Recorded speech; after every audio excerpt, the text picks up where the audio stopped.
And we are here since And we're we've picked here. a new one.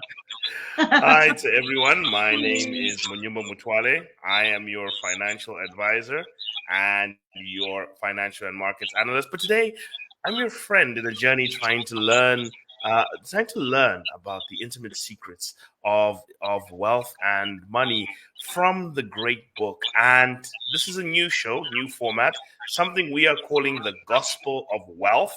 Welcome to everybody.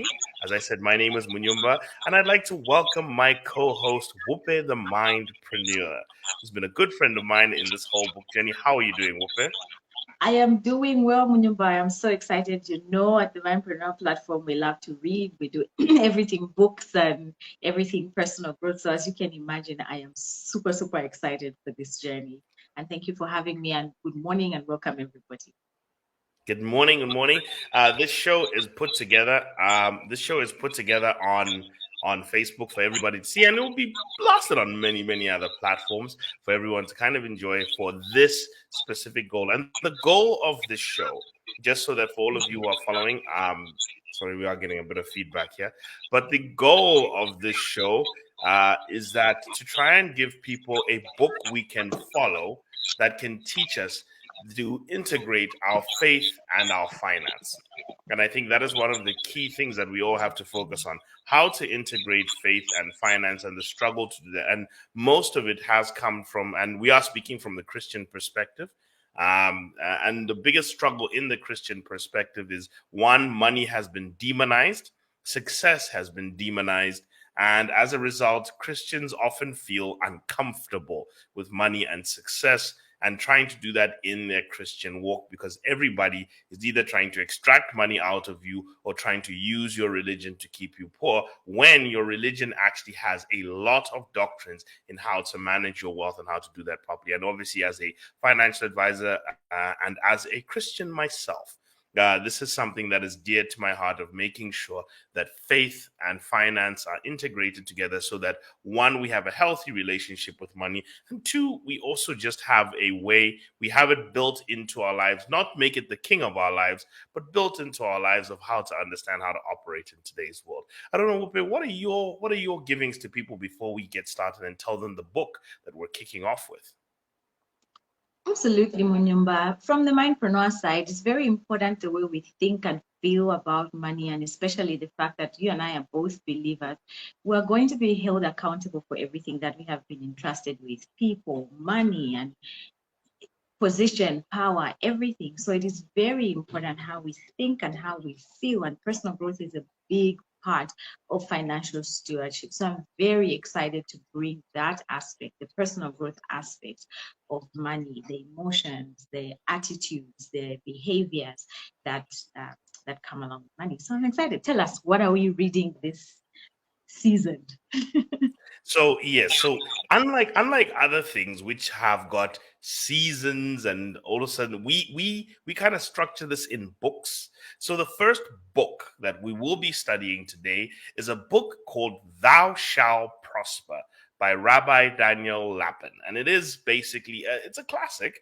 It's been recommended by Dave Ramsey. It's been recommended by Matt Sapuala. It's been recommended by multiple people mainly because it helps us integrate the understandings of the Torah, or at least the Jewish culture, which is based on the Old Testament, and also then understanding how it is they have taken those readings and those understandings and flipped it into their business and finance lives. So it's a lot of it is trying to make sure that we take what is in our good book and utilize it well. So Thou Shall Prosper by Rabbi Daniel Lapin. It's available on Evrand, and you can also download the book, or you can also purchase the book. So please look for it as you'll be following along with us. It is called The 10 Commandments to Making Money. So that is one of the things you have to understand about the book. It's actually the structure of the 10 commandments to making money. And I love that we begin with commandments. Thou shalt prosper. I love that. Like the first rule is you must prosper. I really, really, really like that. Would you like to get us started? I'm excited that first of all you referred to Dave Ramsey. I think it was a very excellent forward in the book and how he introduces the topics to the 10 commandments. But I'll let you get into the introduction and then I'll follow. Sure. So let's get. So I'm gonna start a bit backwards on it at the from the end, and then we'll start kind of go from forward with the motives of why he wrote the book. And I think that's the first thing that caught my attention after reading the introduction. Is that Rabbi Daniel Lapin was a rabbi himself. He comes from a family of rabbis, and he told a story of a fellow rabbi who went to go see another one, and he says, "Critique me." So that I know how cleanly I can stand. And this other young rabbi says, well, I really don't want to do that. But he says, please do it so that I know where I stand. And what ends up happening is he tells him, well, the truth of the matter is, you may be a rabbi, you may be a saint and everything, but you don't walk the walk that your faith, your people of your faith does.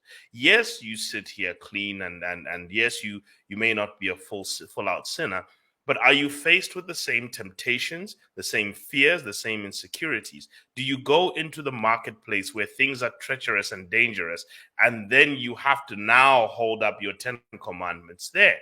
And he said it saddened that rabbi. And he talked about his father, who was just a rabbi, who was also a rabbi and nothing else. So Rabbi Daniel Lapid opted to be a rabbi, but go get away from having the rabbi salary. In other words, he was not given a pay. And therefore he opted to start he opted to work in the financial sector while being a rabbi, and then simultaneously go on to start a real estate financing business of his own in California, where he now grew to become a California business professional while also being a rabbi, which gave him that freedom, but also the understanding of how the world of money works and the marketplace works. So you're talking about a person who is a trained rabbi, but opted to also be a successful business person. And therefore, he was able to integrate both into one world and therefore run it. Now, we're not talking about running the church as a business, and I understand there's a whole thing there, but he actually ran a financial services firm while also being a rabbi. And therefore, he also talked about the fact that he ran Torah study sessions with other professionals who were also in the world of finance and business and the California business community.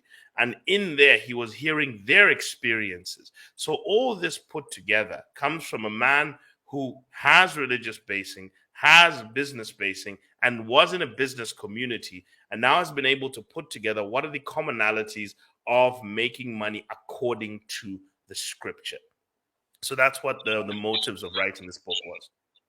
Yeah, and just a little addition to that, there's something very interesting he says when he's teaching, he's talking, and I'm sure he's talking about why he wrote the book. It was the fact that he talked about how he was writing this book, because we're starting from the back. He was writing this book to ensure that the principles that he is writing also stick with him. Because sometimes Yeah. you learn a lot of theory, but it doesn't stick. You know what I mean? So I love that he said that. He said even when he became a business person, he realized that there's a lot of the things that he knew at the level of his head knowledge that he wasn't fully applying. And it was in relation to how he thinks about businesses, how he thinks about money, what they should do, his relationship with money. So that was a really big takeaway for me, that even someone who had already gone ahead, been successful, tried to put something into practice, still was aware that even on this journey, there was still something that hadn't yet stuck, that needed to be revisited, that needed to be re-emphasized, re-practiced for it to be real in his own life. So I really love that. Yeah, and I think for me, just to also add to that, is it is important you learn a lot of what you're doing also by teaching and sharing with others. You learn it by reading it, you learn it by doing it, but it forces you to really package it well when you have to write it into a book and share it. This is one of the reasons, and I'm just making a little segue. One of the reasons why I value books a lot is because people put their deepest and most well structured thoughts into a book. Whenever someone's writing a book, they put that. I love podcasts, I love all sorts of other things as well. But I know that in those situations, you can kind of wing it. That's what we tend to do when we have a microphone in front of us. You can kind of wing it.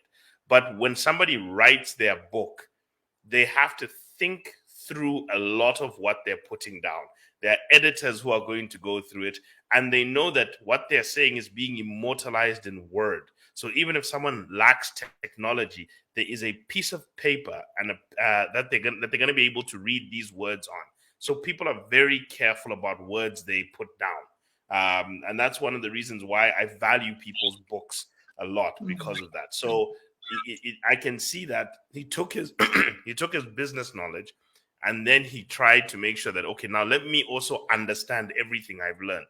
Let me try and now put my thoughts through correctly, and that's what I value about the book experience. Yeah, Maya Angelou says when you learn, teach. It's a very Mhm. essential skill to life. And we often think that teaching is something formal. You have to stand in front of a classroom. And no, it can even be in small bite sizes, and it can even be as deep and as big as a book, like you say. Yep. So let's start with the premise of the book. Now, the big argument in this world is, are Jews good at business? As in, that's the big argument. Because if you say that, it's sometimes, because that's a very tricky area. You say it, it can be viewed as anti-Semitic. Because in some areas you say Jews are good at business, and then there was a comedian who said, us black people say that, and Jews will say, hey, that's anti-Semitic, and we're like, we're not involved in that, because to us, when people are good at something, we like to give them props. But they said there was a lot of envy around societies that Jews were good at stuff, because other people would be like, yeah, too good. That's what he was saying. And then they would attack them for it. But he was saying, but in that regard, the question is, are Jews good at business? And the book starts the premise that Jews are good at business. Okay? Or Jewish people are good at business. And it says that it is it's evident across history. Jews have been good at business. And and it's mainly because he indirectly cites three mindsets that Jewish people have about business that allows them to be good at business. The first thing is they do not vilify wealth. I think this is a very big hurdle that our people, specifically Zambian indigenous people, need to get through. And I think other cultures also struggle with it. I don't think Nigerians struggle with it, but I think we do. Uh, but the reality is that you cannot be wealthy sustainably if you vilify it. You cannot accuse every single person who has any mild success of devil worship and sacrifice immediately, if that, in order for us to now get to a wealth position. The second thing, that the second mindset they have, is that they believe sustainable wealth comes from character. So it comes from developing a specific character to be able to sustain your wealth. So they believe in the interlinking of wealth and character to be able to do it for a long period of time. Sure, you can do short term things. And the third thing he says is that they have an abundance mindset. In other words, he said when he was writing it, he said that the reason I'm writing these secrets along with just utilizing them for myself is because I don't believe that your success comes at my cost. And that's what he said. That was a very important statement. Patrick Bet David was interviewing was talking about a conversation he had with a Jewish businessman when he started, and he said this guy had money around. He said, how do you have this much money? And the guy said, look, let me tell you one thing about us as a community. When one person's making money, just know that five other people are also making money, simply because we have no problem with another person making money. We don't think my riches have to be at someone else's cost. So that is a mindset, that's an abundance mindset. So the three is they don't vilify wealth, they believe wealth is associated with character, and they have an abundance mindset to understand that there's more than enough for all of us to be wealthy. Yeah, I truly love that. And it's similar to what I picked up from when I was reading the Dave Ramsey forward, and which is what I loved about it. There's four things that he says.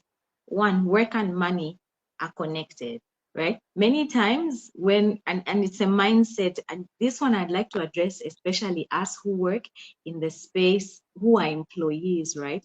Work and money are connected in that the value you bring to the marketplace is what you are paid. But a lot of the time, we feel like if I just get my degree and get a job, therefore I'm entitled to earn Mm. more. And so there's work there that we need to do in understanding that there's a connection between work and money. You're paid for the value that you get. The next one was, like you had already referred to, Jews have a cultural mindset and national experience. So there's certain things that they pass on from generation to generation. I don't know if you've seen, there's Suilanji's podcast, The growth podcast. yeah, the growth podcast. He had a Nigerian on there once, and I'll send you the link after the show. And he talked about the culture that Nigerians have, where they wake up at 4 a.m. and they're working hard. And when he came to Zambia, he was amused that all of us have such access to land.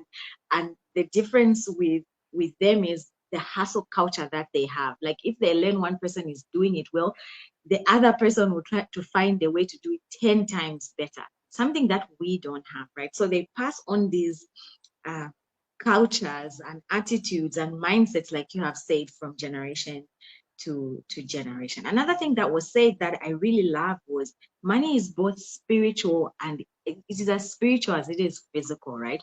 So there's a physical manifestation of money where it's paper that is in the bank, we can withdraw it and use it as a means of exchange. But there's also the spiritual side of it. And I feel like an example of that is what we're doing right now. It's human relations, it's things that we can do together that foster or create a platform where we can make money. So there's the physical, but there's also the spiritual side. And another thing that I really, really liked, and I'm glad that you brought it out, was there's enough for everyone to succeed, right? And something that is very popular in our setting is the civil, I want to say civil society because that's my space, civil servant mentality, where back in the day you'd hear someone was poisoned at the office because they felt Mm-hmm. like someone was about to steal their job. That shows us that we are still operating from a mentality that if one person succeeds, there's no room for me. But we need to change that mindset and learn that if one person succeeds, I succeed too. And the truth is, another example that I can use in our relationship is, for instance, I'm more inclined to personal growth. You are more specific to financial literacy and you're an expert in the financial field. I can always come and bounce off ideas with you. And because you know what you know, I benefit from that. And because I know what I know, you benefit Mm-hmm. from that. And that is a relationship that has grown because of our different expertise. And when we come together, I think we're a force to reckon with. So I really like that. And there's something that was said, and I took it down. It said, greedy people are people with little ambition because they work at a job and they believe they're doing all they can. What are you doing today?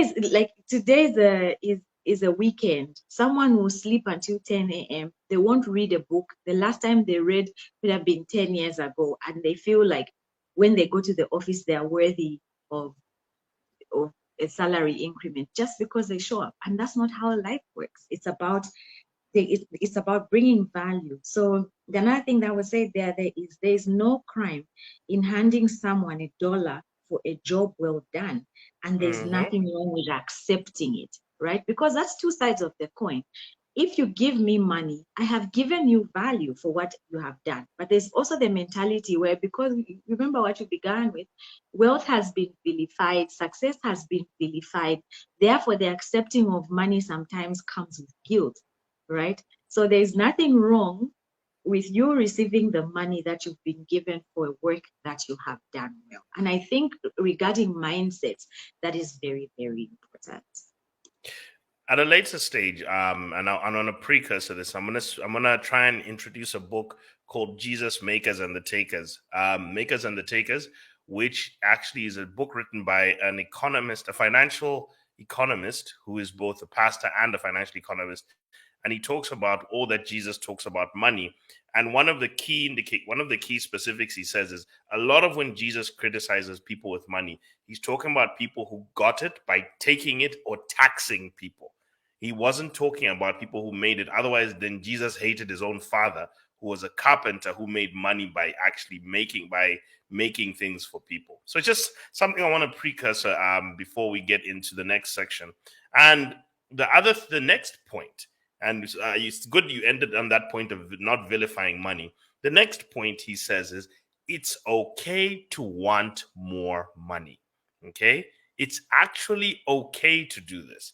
It's not a problem. It's a problem, yes, when you worship money.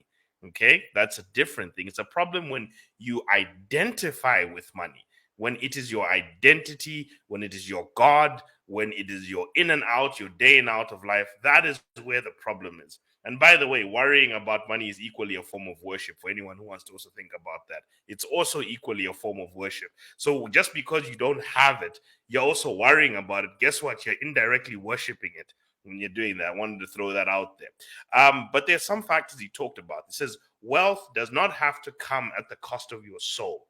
There's actually a way to earn a living and a good, substantial living. Because if that case, then Abraham shouldn't have been a man of God because Abraham was extremely wealthy. So if wealth costs your soul, then how do you explain Abraham? How do you explain most of these people in the Bible? Because majority of these people in the Bible weren't really broke. They were actually quite wealthy.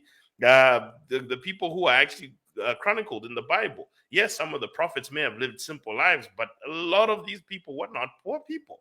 Uh, the second thing he also points out is the more money you have. Why is it okay to want more money? Because the more money you have, the less time you have to allocate to your needs, and the more you can allocate to your purpose. Okay, and I want to spin off a bit on this because time is needed for both wants and purpose. Now, as people, that's where the battle comes. Wants, and it's not a bad thing to enjoy things in life, but when you're ruled by your wants, that's when your flesh and your desires are strongly powerful over you. But then you can also be guided by your purpose. So what are you guided by? So once your money has freed up your time, because instead of making million, and you talked about things like instead of making certain things, I can just buy them. I don't have to go through. You talked about clothing. You talked about what if Adam had to stitch his clothing from the beginning, or slaughter an animal, stitch the clothing, put it together. I can just walk into a shop and buy it. Okay, that's what money does. It frees you up from that long production process of meeting your basic needs to the point now where you've got freed up time to pursue something of greater meaning. And you can, if you don't have something of greater meaning, yes, that's when more money can probably cost your soul. If you've got no higher connection or greater meaning, money will probably cost you your soul because now you're just ruled by your flesh and your wants and nothing else. Okay, but if you have more money, you can actually be more generous. You can be more spiritual. You can commune more with God. There's more time that is afforded to you for the purpose-driven, time-sensitive things. I wanted to just put that into everyone's mind. He also pointed out that productivity and innovation are often linked to a desire for more money. People are willing to create new things and develop new things. Guess what? When they can make more money. So I'm going to give you a simple example. In 1970, 1960, the countries that produced the most drugs in the world was actually Switzerland, then America and France, multiple countries. Okay, and they shared about 20% each of where most of the drugs and the medicine was being produced in this world. Now, a lot of governments have socialized their medical systems so that they can bring and control drug prices. That's what they started to do. France, all these countries. Do you know where all the drug manufacturers went? They went to America, the only country where you can profit from making drugs. And guess what has happened now? 60 to 70% of all new drugs are created in America. Why? So therefore, it is productivity and innovation is following where. Yes, and I know that cannot be a great example because people will say, well, that's some troubling things. But the reality Yes, is, pharmaceutical. Yeah. yeah, and I understand the pharmaceutical industry, but the principle I'm trying to drive at here is where people are allowed to profit is where the greatest innovations and productivities tend to take place. So the pursuit of profit often leads to the pursuit of innovation and productivity because the spiritual side of money that Rabbi Lapin always says is you have to meet someone's need in order to make money. If you're doing it the right way, you actually have to go into their heart, find what's troubling them, and solve it. That's a spiritual component of it. And then the next part he also says is that because of that, money interconnects us. Because your kwacha spent is my kwacha earned. And so therefore your need is my service. So that's why every time I always have a phone call, I say, how may I be at your service? Because I have to meet someone's need in their heart in order to have a transaction. So pre a transaction requires me meeting a need, which is a very spiritual activity on its own by itself. And then finally, he says more money makes you more helpful and useful in society. People don't like to hear this, but when there's a problem, anybody calling the broke people. Go to any Zambian funeral or any Zambian wedding and see if they'll wait for you if you're broke. Okay? That's just a reality of life. People who have means are the ones who are sought after, especially when there are problems. When a country goes through a drought, we're not calling, I'm sorry to say this, but our president is not going out there going to fellow broke countries asking for help. Okay? He's going to the wealthy nations to ask for help. When you all have no food and Milli Meal is going to start costing 500, your president has gone to rich countries to ask for help. It's not going to the broke communities of the rest of countries who are struggling to buy their own medicine as well. This is the reality of life. Okay, so the more wealth you have, the more useful you can be, and the more productive you can be, by the way. So those are the points he's making why it's okay to want more money. Just in summary, it doesn't have to cost you your soul. It frees up your time to pursue things of meaning and purpose. Productivity and innovation are often tied to the pursuit of profit. Money interconnects us because of the spiritual need of having to, the spiritual process of having to meet your needs. And more money makes you more useful and helpful. And that's a pragmatic reality of life. Love that. So many fire points in there. Yeah, and just a little addition to that. In the introduction, the rabbi talked about people prosper when they behave decently and honorably towards one another and live among others who conduct themselves similarly. I thought that was a fire point that he wrote that, because a lot of the time the vilification of money comes from the fact that people who have an abundance of wealth are doing something bad. So when we talk about money doesn't need to cost your soul, we've heard about how people have sold their years. No, this is why they were wealthy, because they sold their years and so they died. So it doesn't have to cost you that. The idea is, like you have talked about, if you can meet the need of another person genuinely, someone will pay you the value for that. And I also like that he emphasized the importance of living among other people who conduct themselves similarly to you. Jim Rohn was such a big believer in the fact that the five closest people to you are the average of your net worth or your net wealth. Why? Because the people around you influence how you think, how you feel. And even if you do desire money, if you are surrounded by people who believe that money is evil and that you need to do some form of witchcraft or some form of satanism to earn money, soon you will start to believe it. It's just a matter of time, right? So he also talks about, don't be embarrassed about wanting more, because wanting more means there's a problem that you will be solving. If you get that more, it means you're helping another person in your community, in your society, whether globally or locally, to solve their problem. A desire for money does not mean that you're not content and ungrateful. So among the Christian community, that is something that we struggle with, right? Because you're told contentment is next to godliness. Therefore, if I have a desire for money, I am not being content and I am not being grateful. And the principles are not mutually exclusive. One can desire money because they're going to solve a problem, but they can also be content with what they have, counting their blessings today, the fact that you're awake, the fact that you have a roof over your head, the fact that you have family. You can still be content and still desire more.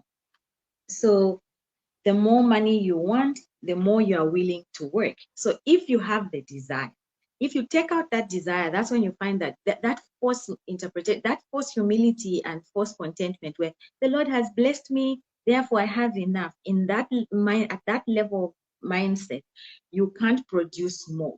But if you move yourself to, I am content, I'm grateful for what I have, you will work more.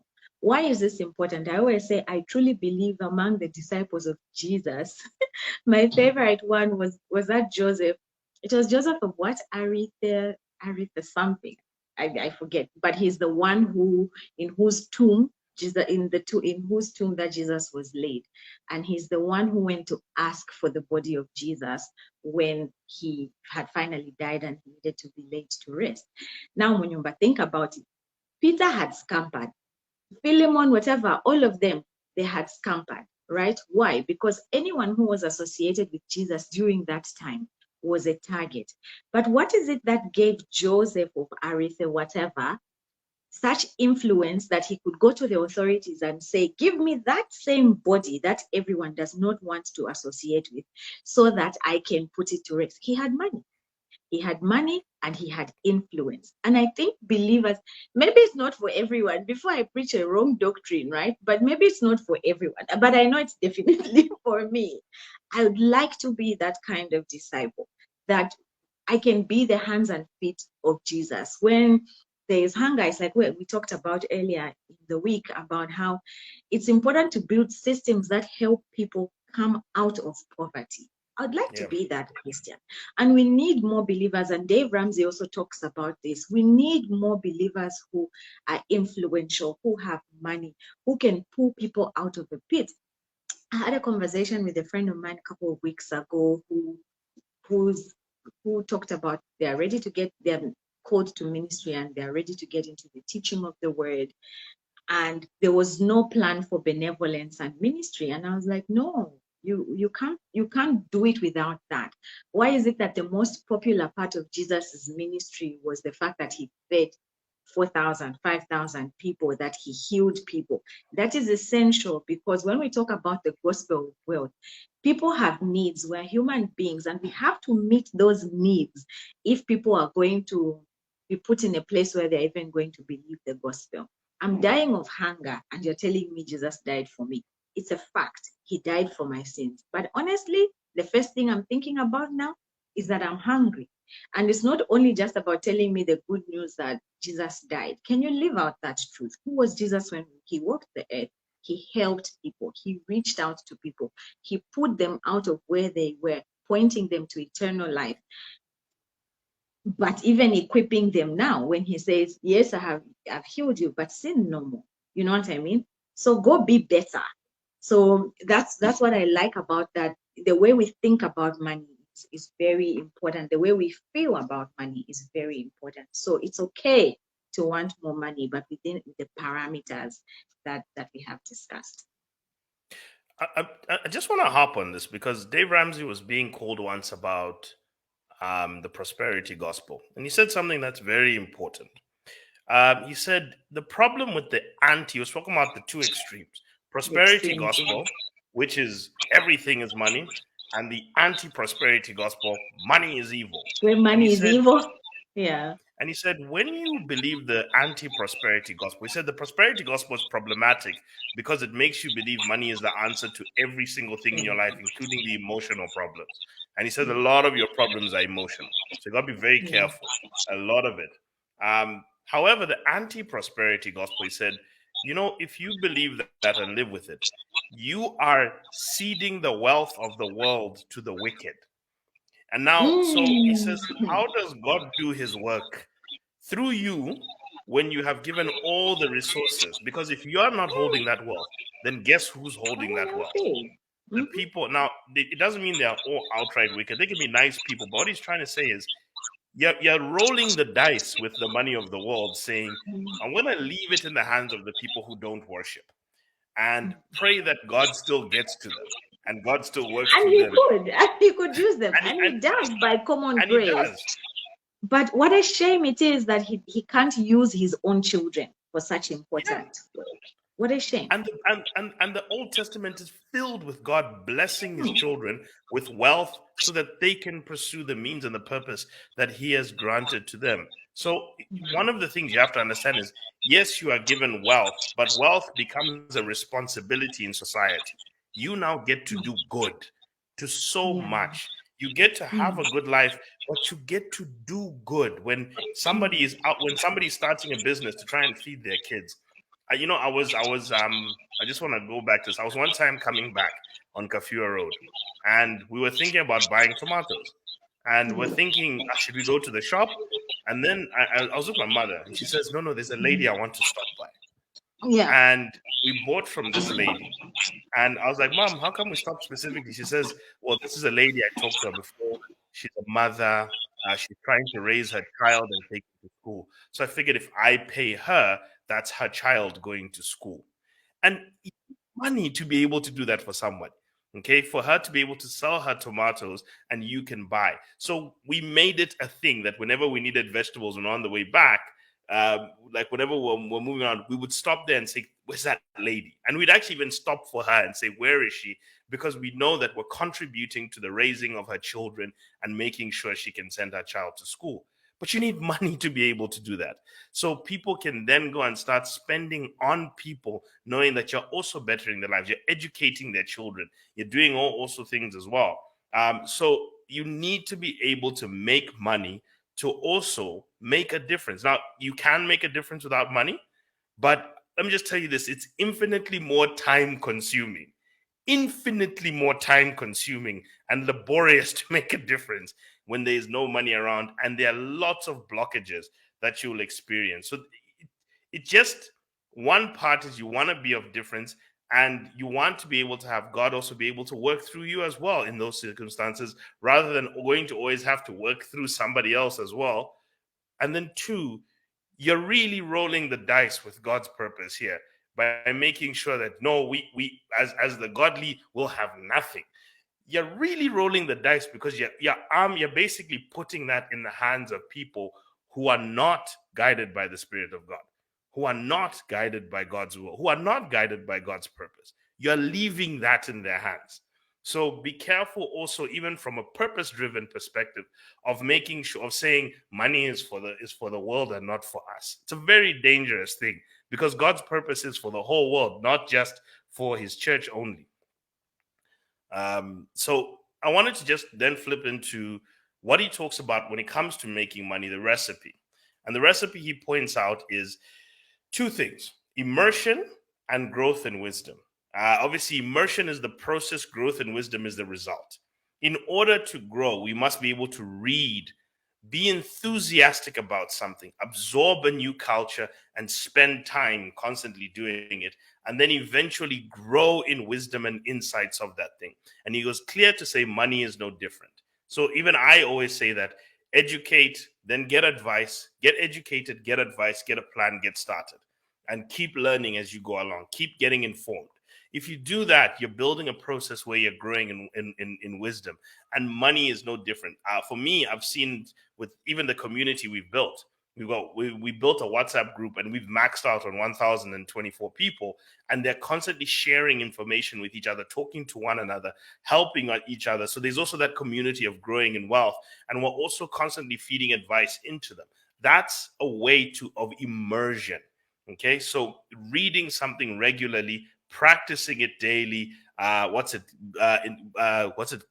consuming content around it, constantly doing that will help you grow in wisdom, because the key is to get good with money. You need to grow in wisdom about money. And wisdom, I want to just remind people, I always say, is knowledge is what you know, wisdom is what you believe to be true. Knowledge is what you will say, wisdom is what you will make decisions on and do. So that's what you need to keep. So that's what he was saying about cultural immersion. Yeah, absolutely love that recipe part, because he said something very important. Message that I love to preach is making money involves skills and requires immersion into a new culture, like you have already said.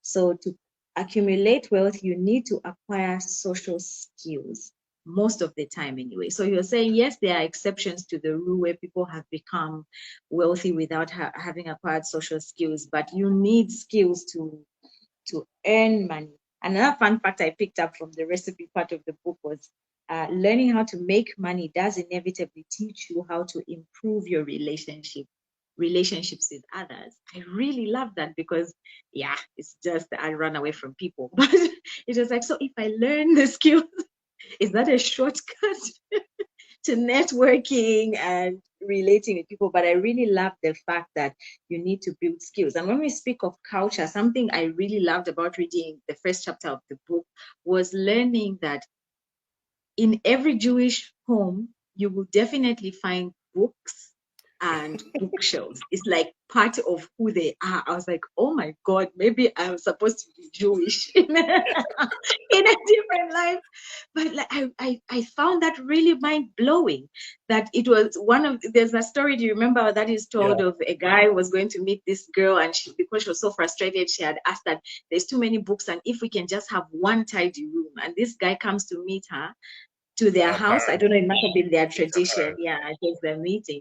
And his first thought was, I don't have anything in common with these people. There is no books in this room, only to learn later, obviously, that the room had been tidied up. But I thought that was so important. The fact that you have a culture of immersion.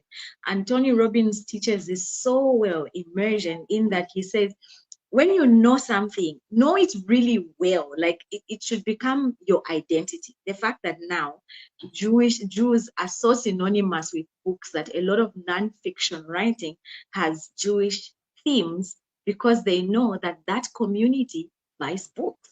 So it's Yeah. very, very important. So if you want to be rich, read books, whether it's fiction or nonfiction. I try to preach this message so many times.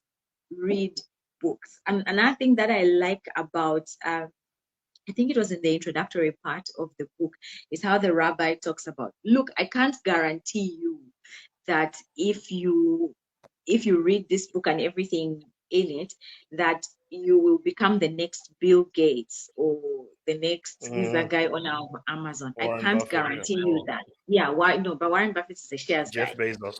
Jeff Bezos, yeah. I can't guarantee you that you will become a billionaire, but I promise you that if you get onto this and read it, I will put you on the path. And it doesn't mean that you can never become the billionaire like Bill Gates, because it also talked about we're all not born equal. I mean, at the level of a soul, as a human being, yeah, we're born equal, but we're all gifted differently as human beings. So there's certain things like Bill Gates' intelligence, timing, and whatever, quote unquote, luck as well, that comes to play for such wealth. But there's an important aspect of the fact that if you get on it, you are very well way on to the millions if you practice. So get onto the path, and the path requires skills learning, and I thought that was Mm. very important. It is. It's extremely important to immerse yourself in things in order to be able to become good at something. It requires constant practice and constant exposure. The reality people don't understand is that, and I'm going to take it. There's a three-step thinking that happens. Is that what's it? As a man is, so he. As a man thinks, so he is. That's biblical. So let's go through how that works. The first step is the ears. The ears are the gateway to the soul and the heart. So I remember it was even Jay-Z who wrote that line. First I had their ear, then I had their heart. Voltaire also wrote it in poetry, that to have one's ear is to have one's heart. Because once whatever goes into your ear settles in your heart. So the first question you have to ask yourself is, what are you consuming? If you want to look at the quality of your life, the question is, what content are you consuming? That's actually why content is a very important thing, because it's the same way food is the diet to the body, content is the diet to the mind and the heart. And if we are constantly feeding our bodies the way we want to take care of them, but it's the same thing. If you are complaining that, oh, I'm not in shape or I'm out of shape, what is anyone going to tell you? What are you eating? Okay, they're going to look at your diet and say you're not eating well. And if you're saying, well, my money's not well, my life is not well, okay, what are you consuming? Okay, that's the first step. Then remember that whatever is the Bible says, out of the mouth speaks the abundance of the heart. Okay, so if you filled your heart with specific content, guess where it's coming out? It's coming So out the of your mouth.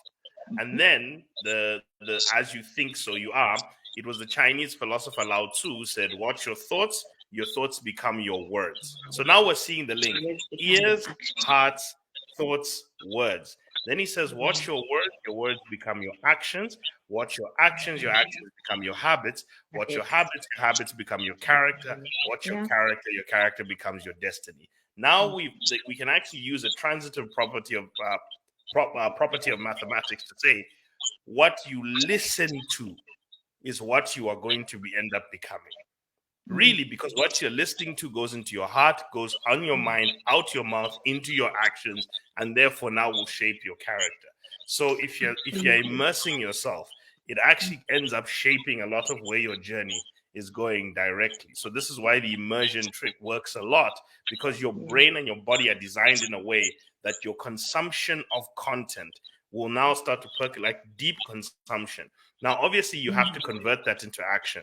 So you can't just consume content for fun. You actually have to convert it into action, and then also now hang around people who are doing it. Because even your community, content and community are very important in that immersion, because you can't go and read books about money and then go hang around with people who hate it. This is going to conflict. This is going to these worlds are going to collide. So you need to kind of have this whole community content, be strategic about playing that role in your life. What you're listening to, who you're around, it will lead you then to those much better decisions. That's the immersion trick that we're talking about. Before we get into the four falsehoods of wealth, I don't know if you have any comment about that. No, I really love that. I was just thinking as you were talking, because I've been going through the New Testament, and I think that was in Acts when Paul, I forget who he was telling, and he was talking about three things similar to just what you have said. He's like, because he talked about you do not have discerning hearts, you don't have listening ears, and you don't have seeing eyes. Pray that you would have these things: a discerning heart, listening ears, and seeing eyes, because it's very, very important. Because they feed the soul. Your eyes and your ears they're like the mouth of your heart. So your mouth is for your stomach, your eyes and your ears are for your heart. So that's what you really have to look at very carefully. So he talked about four falsehoods for Jewish success. So I want to kind of rewrite this to four falsehoods about wealth. Really, but we're going to use the content he says, because one of the things we like to do, especially we do a lot with wealth, is that we dismiss it. Wealth and financial prosperity, we dismiss it and say it's not for me, it's just those people. And in fact, that's I'm going to be very honest. One of the greatest works of colonization was convincing Black people that wealth is not for them, and therefore, anytime we are given money, we're self-destructive. The moment we get money, we are self-destructive, and that's a problem. Why is it every other community, the moment they get money, like I'll give an example. Why is it Japanese people, the moment they were given reparations by the Americans for the things they did, they used that money to start banks, businesses, communities, everything? Why is it the moment Black people are given money in welfare and charity, it goes straight to corruption, problems, everything? It's not. There's a deeper issue that has been broken in our spirit to say it's not for you. Even us as people, like if you tell your family you want to start a business or something, those are for white people. Those are things your own black skinned family members will tell you. Just go and find a job at their place to work. And there's nothing wrong with a job. But the problem is that where a job is a dead end to us because we've been boxed into it. It's not an option. We've been told the only thing in life you can do is find a job. Okay, everyone else is told you can be a self-employed contractor, you can be a business owner, and you can have a job. Vusi Tambawa talked about the three kinds of doctors. You can have a doctor who works for a hospital, a doctor who runs a private practice, or a doctor who owns a group of hospitals, and they are all equally doctors. Okay, but in Zambia you're boxed in. If you're a doctor, you're working at. That's it. That's the only way you do. And that's the way we've conditioned our people to think about these things. So it's because we've told ourselves wealth is not for you. It's not. And that's the biggest first problem that we have. So we have to kind of attack these falsehoods that are already living in our hearts. So the first falsehood that he said, and obviously that's why I'm saying you have to be very careful about dismissing Jewish wealth. Yes, and I want to pre-say this, that there are some Jewish people who are crooked. There are. Just like there are Zambians who are crooked. Just like there are Nigerians who are crooked. But they are human beings. Can we just start there? Jews are human beings. And they've got crooked people too. And that's just the reality when there of are life. people, those things are expected. So we can, We've been independent from white people for 60 years. This is 60 years. And we still have corruption. You can't say it's a white thing. It's still here. We still have corruption because it's Yeah, human. it's a So human what I thing. want to say is be careful to dismiss it without learning the principles of it.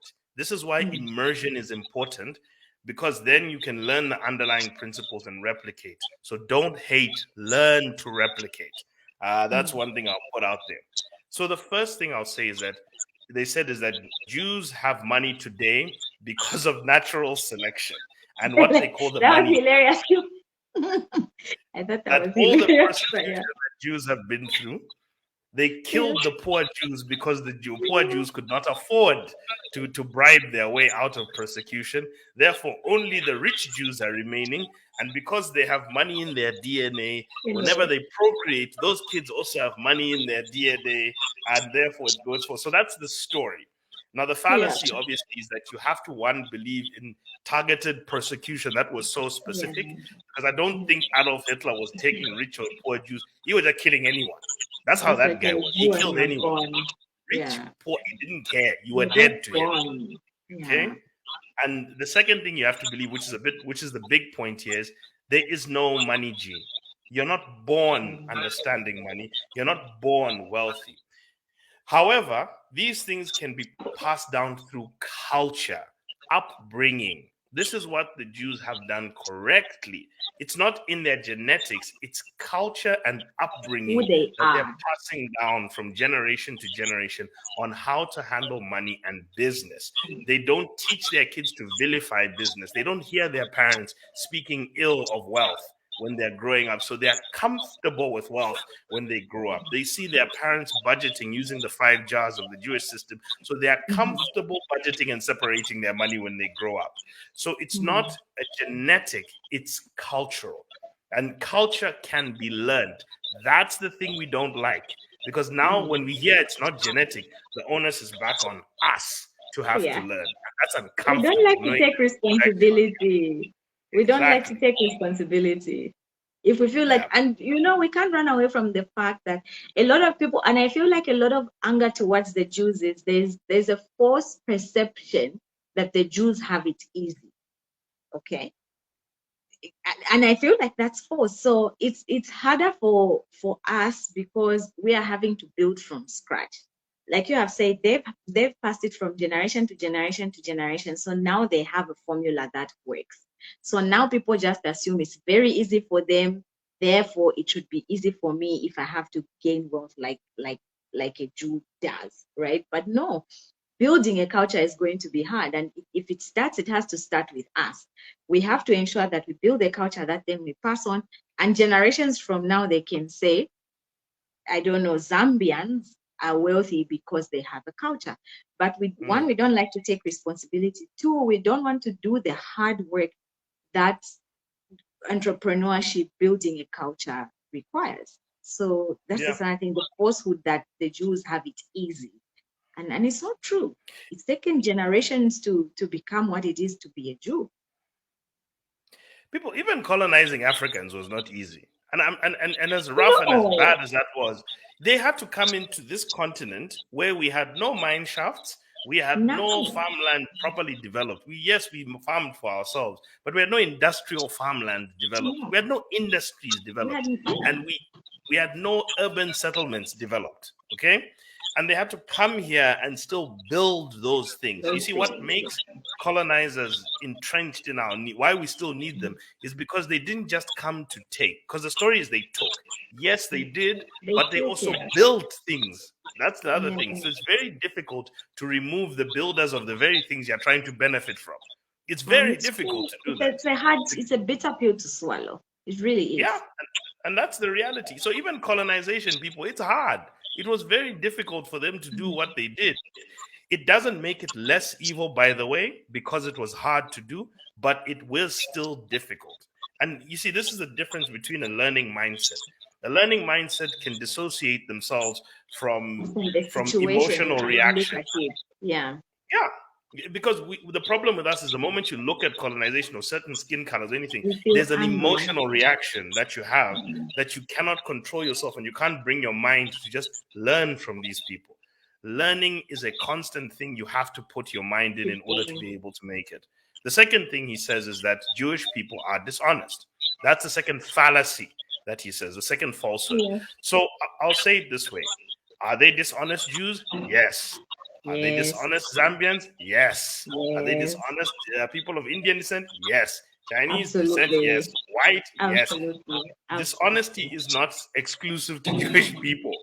It's human. It's human, Okay. and we're fallen, because we're talking about this is faith. It's for faith people.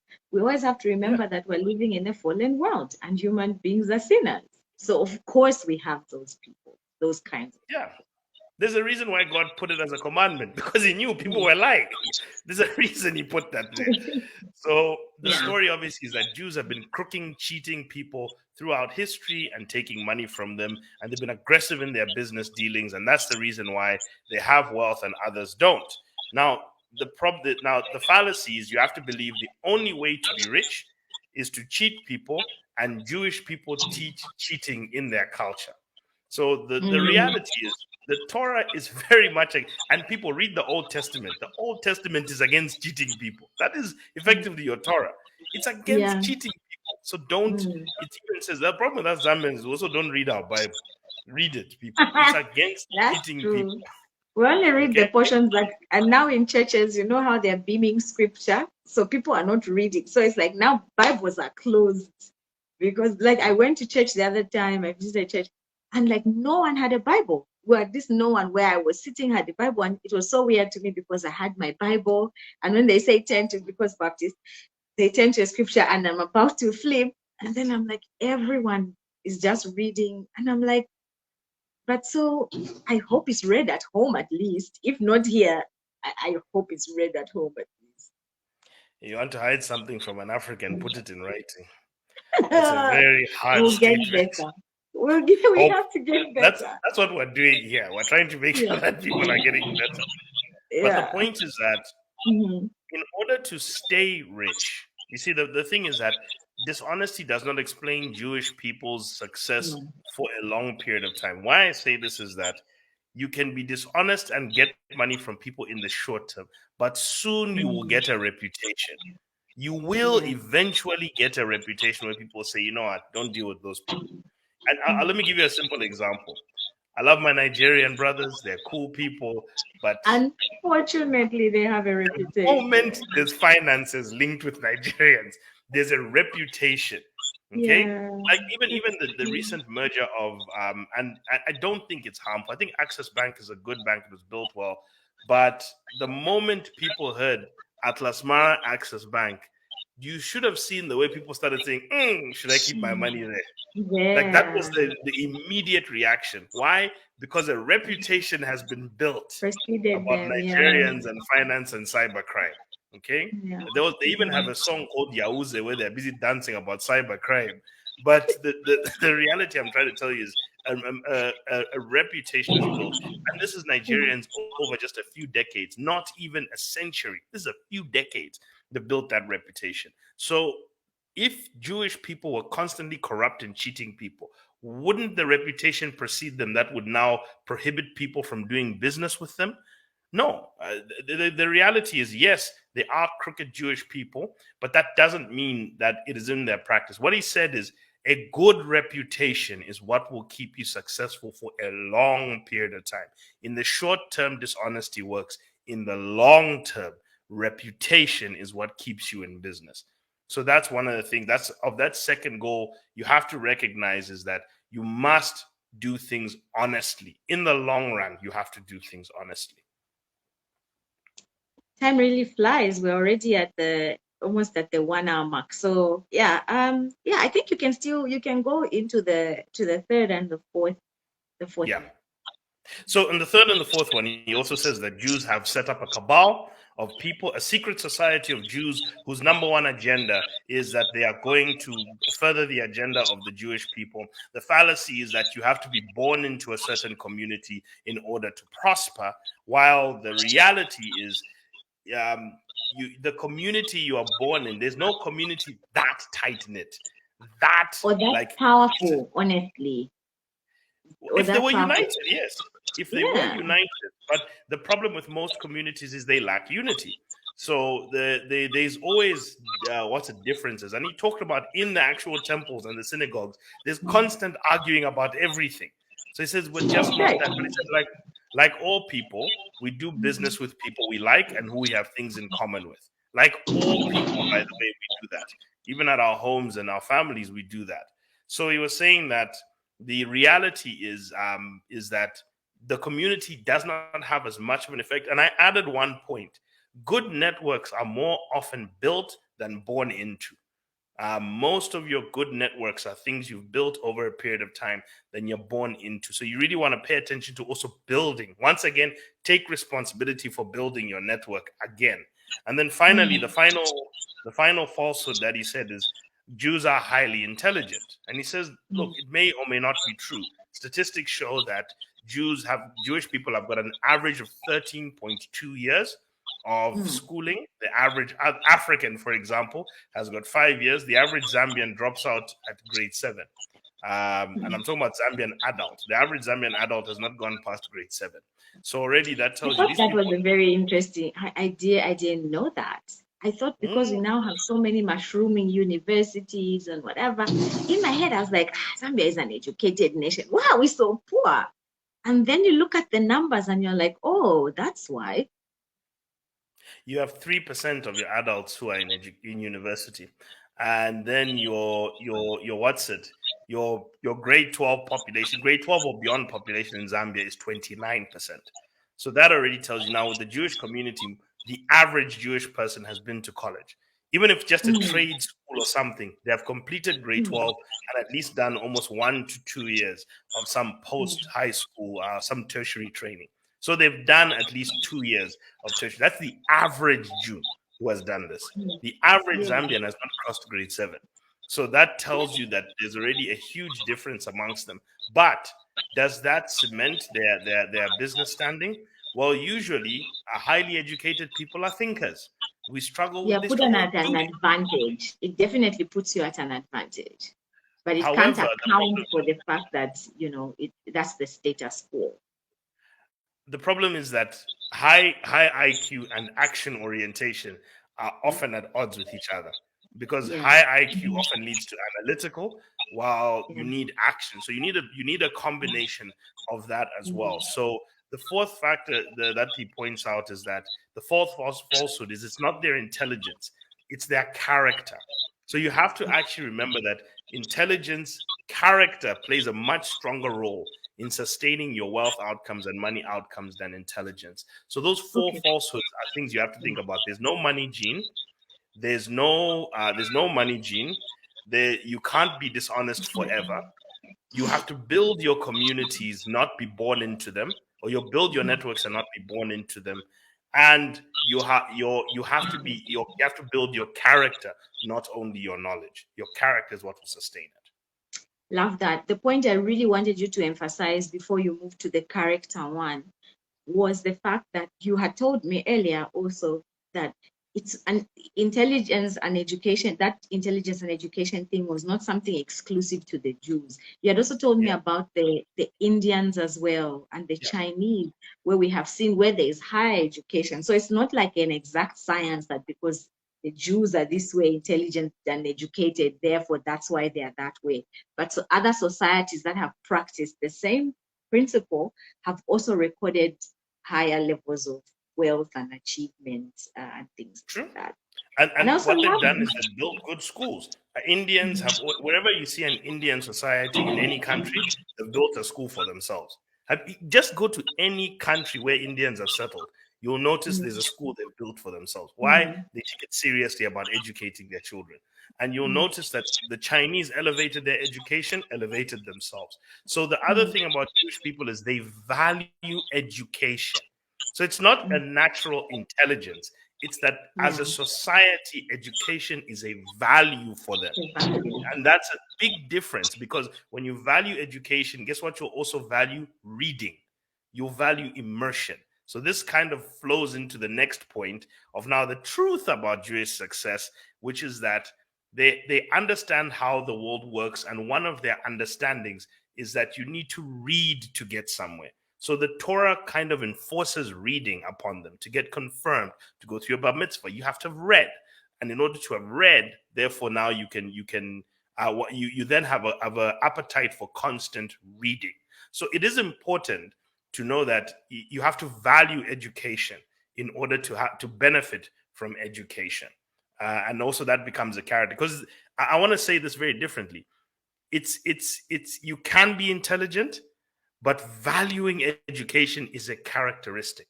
It's a character because you pursue it, you respect it, you love it. That's a difference compared to anything else. And then the second part he talked about is Jews also believe in transformative habits because of their biblical teaching, which teaches about being born again. As Christians, think about that. You have to act in a new way when you are born of Christ. So already you should tell yourself that in order to go through any transformation, it requires transformative habits being practiced. So even with money, if you want to go through financial transformation, what are your transformative habits that you are practicing? Are you budgeting every day? Are you tracking your net worth? Are you spending according to things? Are you maybe practicing a 72-hour delay on big purchases? What transformative habits are you practicing in order to be, for lack of a better word, born again financially? Okay. But I know that people might blast me for that one, but you have to kind of be born again, because you have to understand, people, in this world we're living in, poverty is the norm. It's the norm. Wealth is the exception and poverty is the Exactly. norm. So if you flow with the norm, just know that Yeah. the direction you're going in is the normal outcome. Yeah. Yeah. Yeah. And just in addition to that last point, I love how in the book he says the and the last point, if I could pick one word for what you're trying to explain, is its identity. And this is Mm, something that Atomic Habits teaches very, very well. The book by James Clear, Atomic Habits. And he talks about, for you to, Jews have changed their identity, right? They identify, they are identified as people, they are identified as people of the book, right? So this would be yeah, like people of the Bible. So there's no way that if you read the book, you will show up a certain way. You know what I mean? There's a yeah, transformation that happens when you become a certain way. So there's an example in the book where they give an example of exercise. The person who you are starting a certain exercise regime is not who you are at the end of 6 months or whatever. When you're starting, it's very hard. But when you're coming to the end of that journey, or when you have consistently done it, your body, your mind they've been transformed, and how you look at it and how you approach it is different. So it it's very important to have that, to be clear on that new identity, on who you want to be. Another thing that I really loved in the book was, remember how when he spoke about the Starbucks presidency of, CEO Howard Schultz. Yeah, yeah, yeah, and he told a story about how his family truly had to sacrifice for him to get his diploma, and they worked hard to ensure that he got that prize, and they were truly proud that he got it. And he himself talked about he wished someone had guided him and he would have gotten the mm, benefit of it. And the rabbi talks about how, look, you may not see it that way, but your parents succeeded in what they did, because one, they taught you the value of sacrifice, that you can let go of pleasure for now, for long term, for yeah, satisfaction for later. That's a value they left in you. And the second point he talked about, even studying him, the same guy, CEO Starbucks, I forget his name, yeah, you can see that there's so many sacrifices he has made to see that success happen. And that comes from the fact that he was in a home that parents taught him the importance. So it says the conviction that one sacrifices the present pleasure for future benefits, and the other one is respect and value for education. And when I took down my notes, I said, you know what? Education is broader than what is learned in the curriculum, in the yeah, classroom. The fact that his parents insisted on him going to school, learning, he went and applied that. The fact that you had to wake up in the morning, go to school, study, doing those things repetitively educate you in different ways that you're not even consciously aware of. So I really love that. And then The other point was, which you've already emphasized, and I won't belabor that point, how Jews have a culture. And then, yeah, and you also talked about how success requires learning and practice, which ties in well to character. We have to learn what is required. We have to understand. And I remember how we talked about the emphasis on understanding. Sometimes we jump the gun from learning and running right into practice without understanding how something works. And a simple example we can give of this is when we buy a phone or a gadget or a kettle, we just assume because I know how a kettle works and I know how a phone works, we won't go into the manual to read. And so there's so many features that these gadgets have that because we don't understand, we miss out on. So we'll get the basics of something and then miss out on the depth because we don't understand how it works. So I thought that was a fire point. So yeah, those are some of the, but for me the biggest thing was how the identity thing. You have to transform, you have to identify. And Yeah. for reading, because I deal with so many people on a daily basis who I'm trying to tell, just read, just read. When you're starting, it's going to be hard. But the more you do it, you do become a reader. And I always tell people, yes, despite the fact that I am a lawyer, getting into law school, I hated reading. I didn't like it. But the more I learned the value and the benefit of it, now I'm just like, everyone needs to read. Why are you not reading? You're sleeping on these things. So I really love that. And back to you. So yes, I think you've really kind of put the big theme of it. He says here is, and I wanted to just kind of wrap everything up Mm. from here today. Is one, it's okay to want more money. It It's doesn't have to cost you your soul. It actually doesn't. Okay, no. that's why Jesus says, "What good does it get? What good is it for a man to gain the world but lose his Lose soul?" his soul. He Hmm. didn't say, "What good is it to gain the world?" Full stop. He did not No, say that. He put a no. caveat to say, To "At it, yeah. the cost of your At the soul." yeah, what will it cost you? Yeah. That's where the problem is, when money Mm, costs your soul. But it's not money that's the problem. The Bible has mm. not said money is the root of all evil. It says the The love of love. money is the root of all evil. Yeah. So you have to remember, money doesn't cost your soul. The way you make money is the way sometimes that costs your soul. Okay, Yeah. that's what Jesus Yeah. was emphasizing there. The way Yeah. you are acquiring money is what's Yeah. costing your soul. Mm. It's not money that's evil, it's the love of money Love that's for evil. money. So the first thing we Mm. have to go back are those three same mindsets. One, it's money is not evil. Two, character is important. And Important. three, have an abundance mindset. If you Mm. have those three things, everything we've talked about fits into those 3 points. You will be Yeah. able to now learn from the Jewish people as opposed to vilifying them. The reason why those Mm. stories exist is because we'd rather vilify their wealth than learn from their wealth and build our character accordingly. That's what I like about the Chinese. Chinese, no matter what you've done to them, they'll learn from you. No matter what you've Absolutely. done, they'll learn from you. And that's why they're able to grow, because they're a learning people as well. Mm. So you have to be learning, has to be at the center of your character. It has to be, Mm. because, and I want to just add to something you said about education. Mm. School, the most valuable thing about school is not the curriculum they teach you. Yeah. It's it's teaching your brain how to learn. What the best thing you're going to come out with from school is not what you learned, it's how to Yeah. learn. To So learn. that when you're now in the real world and the environment, you're constantly learning. And now you're Mm. constantly evolving because of that. So Yeah. it's the way your brain learns that is the most Yeah. valuable thing. The grades and everything are wonderful, and they're a Yeah. good marker to the fact that you know how to learn. Unfortunately, it also now also speaks to you know how to memorize. But learning is at the core of it. Okay, Yeah. learning is at the Couldn't core of agree it. more.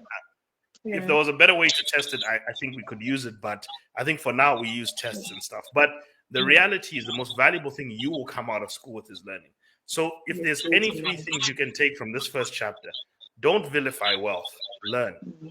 Develop your character. Have an Mm. abundance mindset. Those three things will help us now start to build up before we go into the first commandments of wealth, which will be next week. And we'll be doing this every week for everyone, one commandment at a time, At a going time. deep into it so that we can all now benefit from the 10 commandments of Making Money by Daniel Rabbi Lapin. Yeah. And can I just add 2 points that I think I'd also like to leave with people? It's 2 things: immersion and practice, right? That learning part, when you immerse and immerse and immerse, then go and put it into practice, because that's how it sticks. There's a story I forget what martial art it was, where once you learn the martial art and someone comes to attack you, you won't be thinking, oh, let me go and look at page 7 of the book, right? Because by the time you look at page 7, you'd have been beaten to a pulp. So even if you memorized it, you'll be like, oh, what were they saying? You'll still be beaten to a pulp. But when you practice and practice and keep showing up for the skill of learning, these things become like second nature. When you read and practice, you immerse yourself and practice, immerse yourself. You can't become a good businessman reading a book. After you read, you have to go and take action, fail, learn, go back and read, take a class, learn. And so absolutely have the right mindset, immerse yourself and practice till it becomes second nature. And it doesn't even have to be a business, like we said. For other people, they are employees. Immerse yourself. How do you become the best in that position? Immerse yourself, learn, attend the class, show up in your job, be the best that you are. Learn, get fired, fail, come back to the drawing board, learn and repeat. And I feel like that was such an important lesson. I'm so looking forward to getting into the commandments. Yes, and so join us next week as we have now rolled out the Gospel of Wealth. We'll be in here every single week for us to go through one book, and then once we complete this book, we'll pick another book that will guide us through how we can kind of integrate and kind of find that intersection between our faith and our finance. So I've been your host, Munyumba Mutwale, with my wonderful co-host as well, Wope the Mindpreneur, where we're bringing money and finance and reading culture together in the center of our faith to all of you who are trying to figure out how, because we don't want Christians to go around thinking wealth is evil and to struggle in their hearts of how to handle it. We would also, and we're also human beings walking this journey as well. We don't want to think wealth is evil. We want to figure out also how to balance it in our lives and start to build according to it. And one of the main things I really want to just really harp on here is I think the wealth is evil argument is a cop-out for the work of reading, learning, and character development we don't want to do. It's an easy way to dismiss having to learn and having to develop your character by just saying wealth is evil. These people are just evil. That's the only reason they're wealthy. When you say that, you're secretly saying, I don't want to have to actually wake up every day, read books, learn, saying study. I'm lazy. Let's just call it what it is. You're just openly saying, hey, look, I'm lazy. Are they wicked, wealthy people? Yes. But to call wealth wicked means you just want to be, and that's the big thing. And you're trying to mask your laziness with holiness, and God can see straight through it. That's the reality. Yeah. No, this has been good. This has really been good. I'm really looking forward to the next one. All right, so everyone, I wish you a wonderful and blessed day. To Wope, have a wonderful day. You too. Bye.